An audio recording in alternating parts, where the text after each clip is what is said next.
आत्ता मी ट्रॅफिक स्वीटच्या झाडाच्या बुंदाजवळ आहे, तोच तुम्हाला मी एकदम जवळून दाखवते।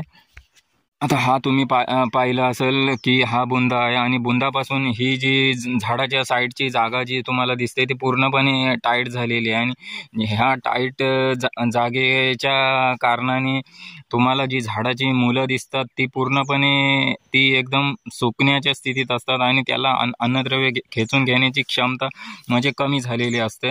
त्यासाठी तुम्हाला जर करायचं असेल तर अशा प्रकारे करावे लागेल, जेणेकरून त्या झाडाच्या बुंदाजवळची माती म्हणजे पोखरून एकदम हलकी करावी आणि प्रत्येक मुलाला अन्नद्रव्य खेचून घेण्याची क्षमता एकदम सरळ आणि सोपी जाईल।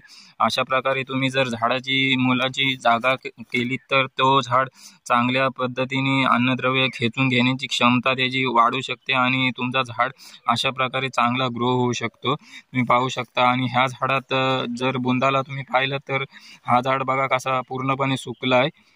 त्याचं कारण म्हणजे ह्याच्या बुंदाला जी वाळू किंवा वापसा न मिळाल्या कारणाने हा पूर्णपणे सुकून गेला आणि वाळूच्याच कारणाने हा असं झालं। जर तुम्ही अशा प्रकारे जर त्याला पोखरून सारखं केलं तर ह्या झाडाची ज्याप्रमाणे ग्रोथ झाली त्या झाडाप्रमाणे तुमची झाडं सर्व सगळी होतील। त्याप्रमाणे तुम्ही ह्याचा जर प्रत्येक झाडाला लक्ष दिलं तर सारखी तुमची झाडं राहू शकतात।